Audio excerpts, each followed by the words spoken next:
Já, þá tökum við fyrir dæmi úr kafla 6.3. Þetta er setning grín í planinu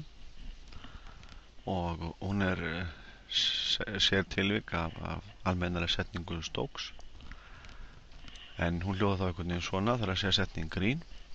Nú fyrir gefið viðgilt fall með hnitaföllin F1, F2, þá höfum við að rótið af F yfir flöt R dxti að það er ferilhildi. Það er ferilhildi eftir jaðrinum sem að verður þá að vera lokaður. Það er þetta sem þetta táknar já. Og við skulum bara muna að ef að á að nota þessa formúlu hér, við merkjum hana, formúluna óbreytta, þá þarf að ferðast eftir sé, þannig að sé alltaf á vinstri hönd, sem sagt við fyrir rangsælis eins svona. Og í dæmi 1 í kafla 16.3 þá að rekna þetta ferilhildi, rekna það út. Þetta er sinus af x plus 3 upsilon í öðru dx plus 2x mínus eiginveldinu mínus upsilon í öðru d, og gefið er að sér jaðar svona hálfskífu eða hálfsingsflatar sem er þannig að þetta er allir punktar x, í sem uppfylla að þeir eru í mestali fjarlægðinni a frá 0,0 og þetta gildir fyrir jákvæð 0. Þetta er þá hringur, hálfhringur með miðju 0,0 og við sjáum jákvæða hluta hans og hann er 8 rangsælis, þannig að setning grín er uppfyllt og þetta er lokaðu ferill og við getum því notað formúlu 1 alveg beint, því að við sjáum af dæminu hérna að þetta getur alveg svolítið flókin heildun ef við ætlum að stika. Jafnvel þó fórum í pólnýtt eða eitthvað annað, þá fáum við sinus af x.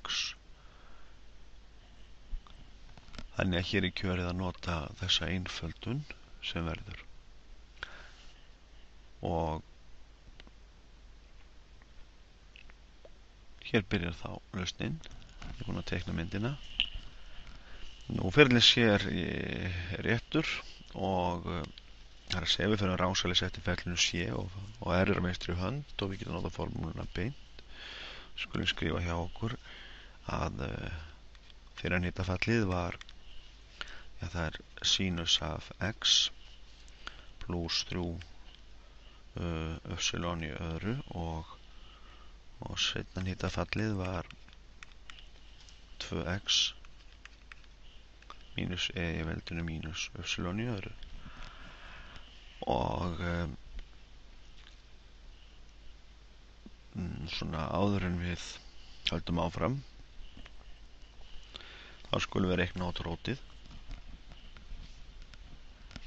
bara reikna það alveg sérstaklega og við höfum þá að df2 deilda með tillit til x mínus df1 deilda með tillit til y er, við deildum tillit til x, þá fáum við 2 hérna þetta hnitafall og svo deildum við fyrir hnitafall með tillit til y og fáum þá 6y og það er mínus í formúlu. Svoleiðis að þetta ferilhildi hér er þá hægt að skrifa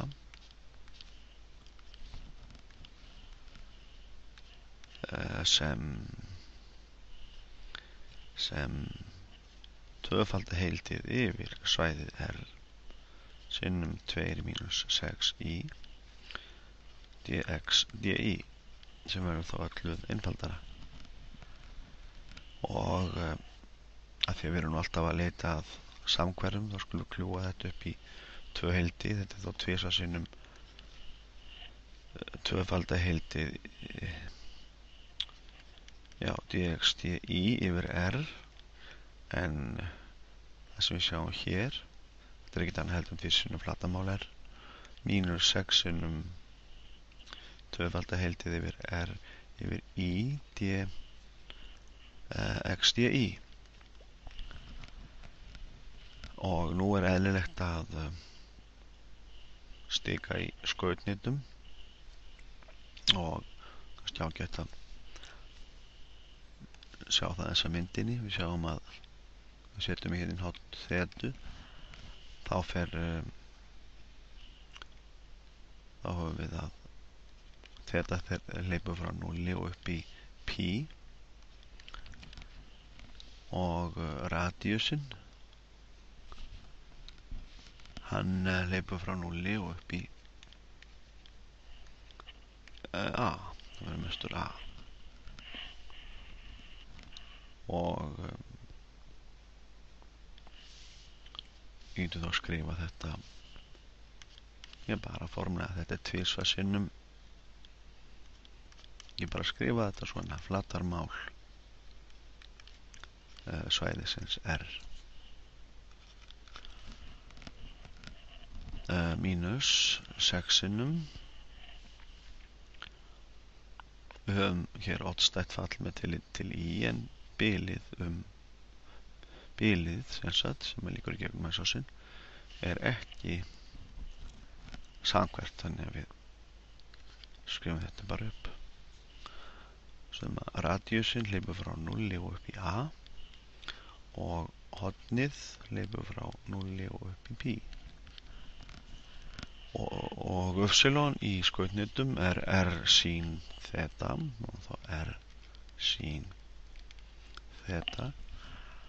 og örsmæðar flatarmál í skautnitum er r d þeta,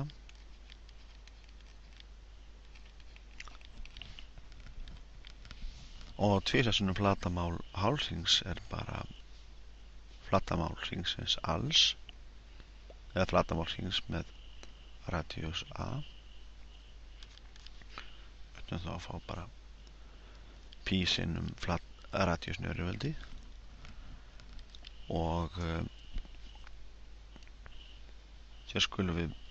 byrja á því að heilda með tillit til þetu, það var kannski hausaskipti hér og d þetu, víxla á þeim, fáum þá heildum frá, látum radíusin bíða, r hleypur frá 0 upp í a, og við höfum, þegar við heildum sínus fáum við kósinus, mínus kósinus vildi ég sagt á, þá var þetta bara plús þarna, og heildum frá 0 og upp í pi. Svo tökum við saman r sinnum r, það er r í öðru, dr, og þegar við heildum frá 0 upp í pi,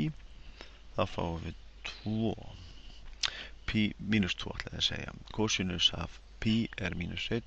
mínus kosinus af 0, þannig að þetta er mínus 1 eða mínus 2, þannig að við fáum þá pi sinnum a í öðru, það er mínustala, það er mínustalan 2, þannig að við fáum hér 12, til 6 er 12, og þá getum við heildað r í öðru með tillit til r, fáum r í þriðja, á móti 3, og heildum frá 0 og upp í a, og fáum þá hvað? Pi sinnum a í öðru mínus 4 sinnum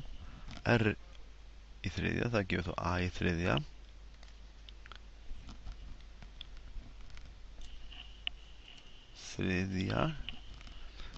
og svo setjum við 0 inn og fáum ekkert meira. Þannig að þetta er